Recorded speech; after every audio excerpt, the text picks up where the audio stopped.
Hello, and welcome back. Let's talk about redstone displays, specifically rotary piston displays. The concept is extremely simple. Everything that you want to be able to display is built into a piston feed tape that gets pushed around in a loop. To display any given element, you just cycle the tape until that element is in the display position. The advantage of this is that because you can use stairs, slabs, trapdoors, chains, fences, and many other partial blocks, you effectively get increased resolution compared to lamp-based displays. If you watch Squibble's channel here on YouTube, you might recognize this pitch. After all, they originally posted a video on this concept over a year ago, and it was through that video that I first learned about rotary displays. If you find this concept interesting, you should go watch their videos on the topic. In my opinion, rotary displays occupy a strange middle ground, looking vastly better than lamp displays, but much more limited than map displays. You'd think that any player willing to craft this many pistons would just use a map display, and to be honest, I do think map displays are mostly better. But the requirement to have a player update the map is a huge drawback. Assuming that disqualifies maps, that means rotary piston displays are the best looking option available. Yet this segment of Redstone is woefully unexplored. How far can we push this technology? What if the pistons were clocked faster? What if it could run in both directions, so it always took the shortest path to its destination? What if the letters were sorted by frequency, so the most common letters were close together? What if? Well, that's the question I've been trying to answer ever since Squibble's video came out. Let me walk you through the process of making one of these things. Rotary displays can be thought of as being composed of three separate parts: the tape, the controller, and the input system. The tape is the blocks and the pistons that push them, plus all the wiring to synchronize the pistons properly.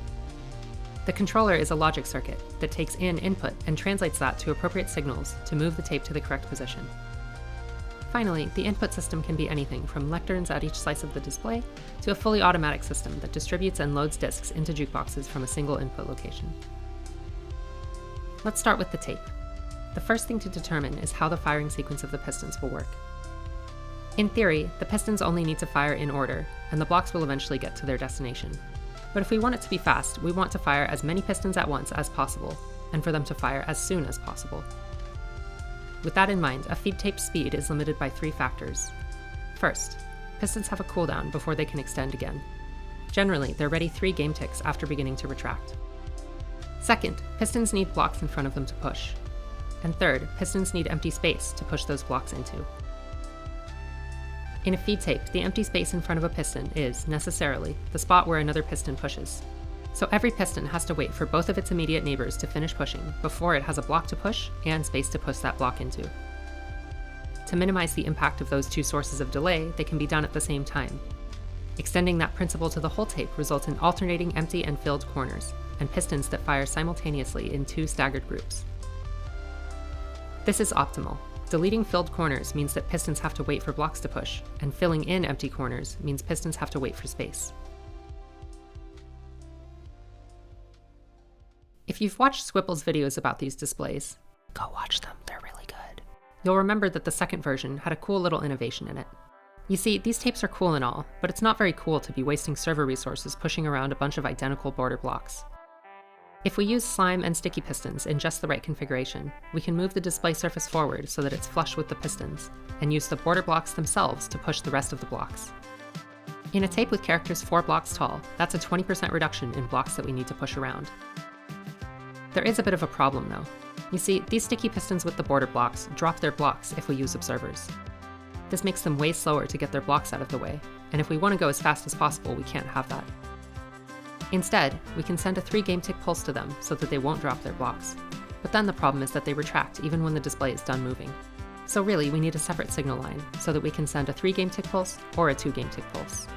Then we need to add an abogate somewhere so that the borders will open before the tape starts moving and close after it stops. This adds a bunch of latency from first input to when the tape starts moving, which is pretty cringe. But it doesn't even stop there. See, remember how we figured out that alternating corners was the way to minimize the groups of synchronized pistons? Well, with this layout, there's unavoidably 2 empty corners next to each other where the borders go. We could hook one of these sticky pistons up to the same ABBA as before so that the feed tape can open and fix its corner situation before it starts moving. But what if there was a better way? First, let's take a look at this small example tape. If we disable the piston next to the desynced corner, we can immediately watch as the problem fixes itself within a single cycle. Pretty cool, although I did specifically set up this corner layout so that this works. Now we just have to make sure to return the corner to its desynced state after the tape is done running, and we can do that by firing the same piston an extra time. And of course, skipping the first cycle and then firing for one extra cycle at the end is simple to implement. The whole thing is just offset by a delay of one cycle. So, can we do this for a bidirectional tape too? Yes, actually. For one of the directions, we just have to make sure to delay the desynced piston by one cycle, and for the other direction, it has to fire one cycle early. If we also change the border pistons so that they're on by default, and retracted when a signal is sent, then retracting and pushing the borders can be handled with a single signal line.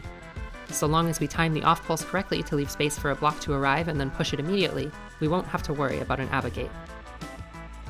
Next, we need to make sure the tape is long enough to contain all the letters we want and no longer. For example, a 48-character display with 4 block-tall characters plus the borders between blocks would need a 240-block tape. Given that pistons can only push 12 blocks at a time, that means we'd need, at the absolute minimum, 20 turns, and ideally we'd compress it even more. It can be challenging to build complicated snaking layouts while ensuring they have the correct number of blocks. Here are some handy rules of thumb to keep in mind.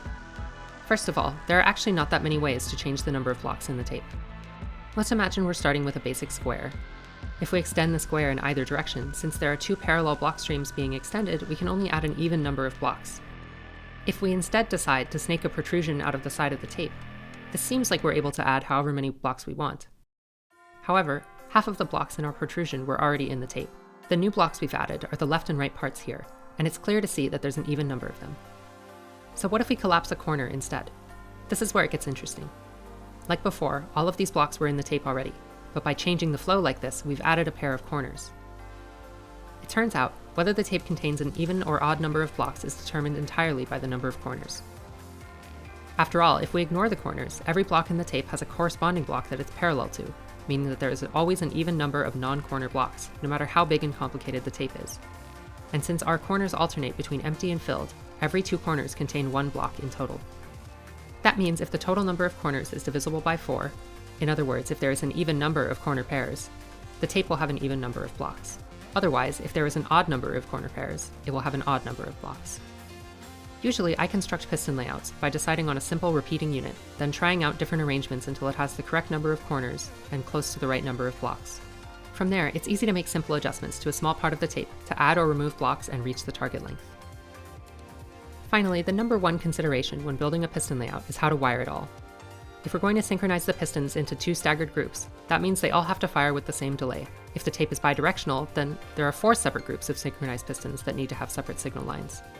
And the flush layout, with its desynced and border pistons, adds 3 more signal lines. It's very important to keep this in mind while designing the layout, such as with this large tape, so that pistons that activate at the same time are next to each other as much as possible. Even if you do, though, the wiring can get ugly really fast. So in my experience, the best way to avoid the spaghetti redstone is to use a wall decoder. With a column of walls for each group of pistons, the signal can be sent to every vertical position instantly. That simplifies the task of wiring the pistons, since they only have to have their signal run to the back of the tape without needing to cross each other. From there, the main challenge is just making sure that the delay is the same between pistons at the front and back of the display. This is why my first prototypes were so lopsided. A tall and narrow display makes it very easy to synchronize latency from front to back. Now that we have a working feed tape, we just have to make the logic circuits that will control it. This is the brains of the operation. It has to keep track of the current position of the feed tape, compare that to the input, and determine how far to advance the tape. And of course, if the tape can go in 2 directions, it needs to decide which direction to move in. For a single direction tape, controlling it can be done fairly elegantly. With a counter that increments as the tape is advanced, the controller can simply advance the tape until the counter matches the input and then stop. Squibble's tape works this way, for example, with a binary encoding, while my smaller decimal displays use the same approach, but with signal strength. However, this approach doesn't quite work for a bidirectional feed tape. For one thing, it's difficult to build a counter that can be incremented and decremented and whose state is easily read. More importantly, though, this approach is completely unable to decide which direction to move in the first place. In order to do that, the controller has to do math, figuring out the distance in each direction and comparing the 2. It's not actually that much math. Since we know the length of the tape, if we do the modulo arithmetic to find the distance in one direction, we can just invert that result to find the distance in the other direction. And strictly speaking, we don't even need to do an inversion followed by a comparison. Instead, we can compare the distance in one direction to half the length of the tape. And if we're doing this math anyway and getting distances, then we also don't have to bother with a counter that tracks the state of the tape. Instead, we can throw the distance itself into a counter, start the tape, and have that counter count down for each letter we pass until we reach 0. Once that happens, we just store the previous input, since we know that's where the tape is now, and track the state of the tape that way. Of course, for 48 characters, it needs to use 2 digits. Octal is most convenient, since 48 is a multiple of 8. That's simplifying things a lot in practice, but fundamentally that's how this thing works.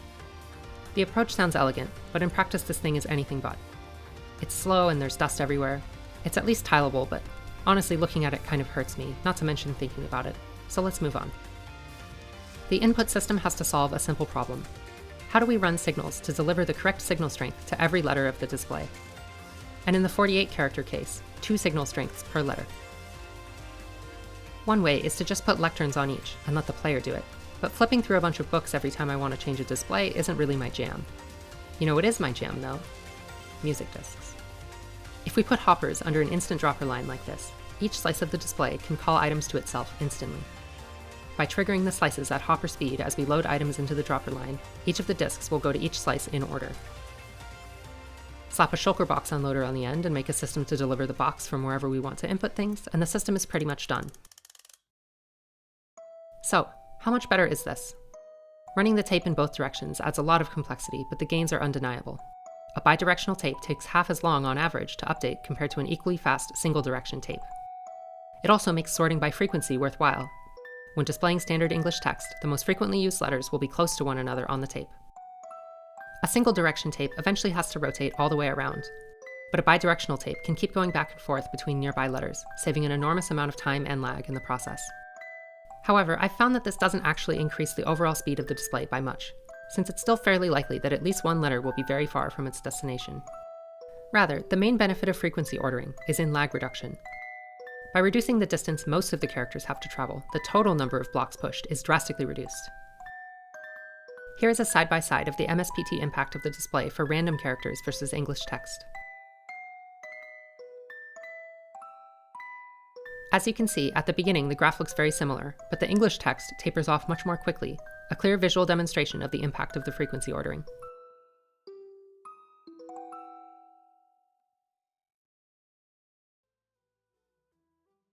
And don't worry, despite all the complexity added by doubling the number of pistons, you can still clock it fast. Variants of the display that use slime to allow the display surface to be flush with the pistons can run on a 10 game tick clock, while non-flush designs can go down to 6 game ticks. On top of all that, blocks in the tape are never powered. You could put wooden trapdoors or copper bulbs and they'll retain their state.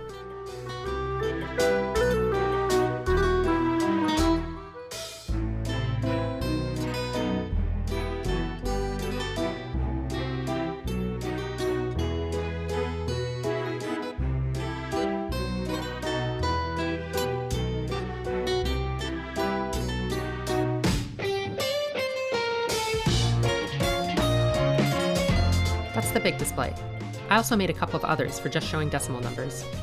This one has its front profile reduced as much as possible, resulting in a build that is highly tileable both horizontally and vertically. If you're looking to display a lot of numbers, I think it's quite good.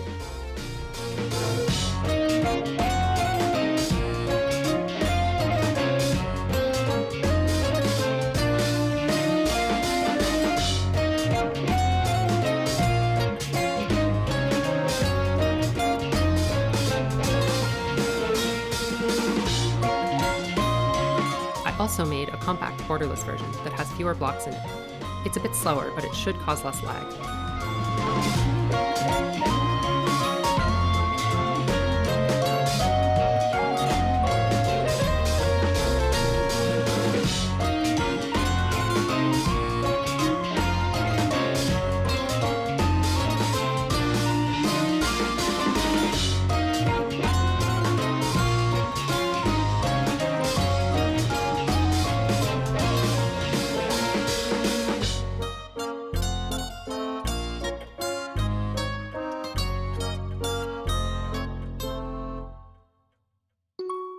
I've linked the world downloads and schematics for all 3 displays in the description. Thank you so much for watching.